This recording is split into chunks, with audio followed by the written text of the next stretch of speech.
हाथी तौला गया। बहुत पुराने समय की बात है। हमारे देश में एक राजा राज करता था। प्रजा उसे बहुत चाहती थी। राजा के पास एक हाथी था जिसे वह बहुत प्यार करता था। वह हाथी अनेक युद्धों में अपनी बहादुरी तथा साहस दिखा चुका था।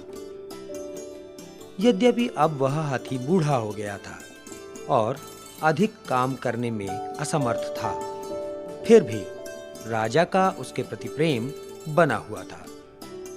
राजा कभी-कभी उस पर सवारी करता और हाथी भी उसे नगर में और जंगल में घुमाकर बहुत संतुष्ट होता था।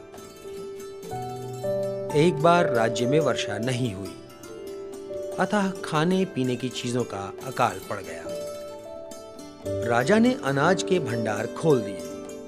उसने यह भी निश्चय किया कि वह निर्धन लोगों में अपने प्रिय हाथी के भार के बराबर तौलकर सोना बांटेगा। अब प्रश्न उठा, हाथी को तोला कैसे जाए?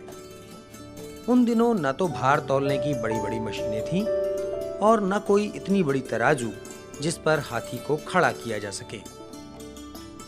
जब राजा के मंत्री को कोई उपाय न सूझा, तो उसने ऐलान करवाया, जो भी व्यक्ति हाथी तौलने का उपाय बताएगा, उसे सोने से भरी 10 थैलियां इनाम में दी जाएंगी। यह घोषणा बिजली की तरह चारों ओर फैल गई।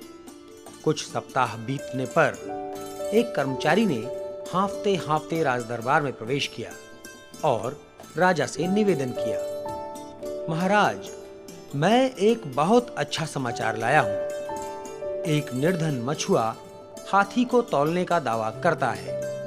वह समुद्र के किनारे एक छोटे से गांव में रहता है। उसकी शर्त यह है कि हाथी उसी के यहां ही तौला जाएगा। राजा ने कहा, ठीक है, हम शीघ्र ही उस गांव में पहुंचेंगे।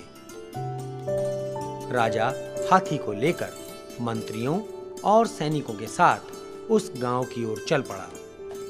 रास्ते में अनेक लोग भी साथ हो लिए, क्योंकि वे हैरान थे कि कोई हाथी को कैसे तौलेगा। राजा हाथी पर सवार होकर मछुए के गांव में जा पहुंचा। मछुआ मछली पकड़ने का जाल ठीक करने में व्यस्त था। जैसे ही राजा का हाथी वहां पहुंचा, मछुआ उठ खड़ा हुआ और उसने झुककर प्रणाम किया। मैंने सुना है कि तुम मेरे हाथी को तौल सकते हो। मुझे हाथी तौलने का तरीका बताओ, मैं तुम्हें धन दौलत से माला माल कर दूंगा। राजा बोला, महाराज, मैं आपको हाथी तौलने की विधि बता सकता हूं, परंतु इसमें कुछ समय लगेगा। पहले आपके कर्मचारी एक बड़ी नाव बनाने में मेरी सहायता करें। परंतु नाव हाथी को कैसे तौलेगी? राजा ने प्रश्न किया। मछुए ने हाथ जोड़कर कहा, महाराज, यदि मैं अपने तरीके से हाथी को तौल न सका, तो मैं तब तक आपकी सेवा करूंगा जब तक नाव बनाने पर लगा धन चुकता ना हो जाए। राजा बोला, तुम्हारी शर्त मुझे मंजूर है। मछुए ने नाव बनाने के लिए 100 दिन का समय मांगा। राजा के आदमी दिन रात एक करके नाव बनाने में लगे रहे। ठीक 100वें दिन समुद्र के किनारे एक बहुत बड़ी नाव तैयार थी। राजा अपने हाथी, महावत, मंत्रियों और सभासदों के साथ वहां पहुंच गया। आसपास से हजारों लोग भी इस अनोखे दृश्य को देखने के लिए आ पहुंचे। मछुए ने कई लोगों की सहायता से नाव को समुद्र में उतारा।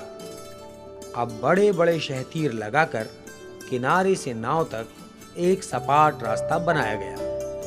सभी आश्चर्य से देख रहे थे कि आखिर मछुआ कर क्या रहा है। तभी मछुए ने महावत को कान में कुछ कहा। महावत हाथी पर जा बैठा और उसके मस्तक पर अंकुश से कुछ संकेत करने लगा। हाथी शहतीरों पर पांव रखता हुआ नाव पर जाने लगा तो लोग चिल्ला उठे, नाव टूट जाएगी, नाव डूब जाएगी। धीरे धीरे कदम रखते हुए हाथी नाव पर चढ़ गया। नाव का कुछ भाग पानी में डूब गया। मछुए ने जहां तक पानी था वहां एक निशान लगा दिया। अब उसने महावत से हाथी को नाव से उतारने के लिए कहा। हाथी के बाहर आ जाने पर नाव पानी के ऊपर आ गई। मछुआ राजा के पास पहुंचा और बोला, महाराज, हाथी तुल गया। अब आप अपने सेवकों को सोना लाने की आज्ञा दें। सेवक सोने से भरे थैले लेकर आगे बढ़े तो मछुए ने उन्हें नाव पर रखने को कहा। सभी लोग हैरान होकर यह नजारा देख रहे थे।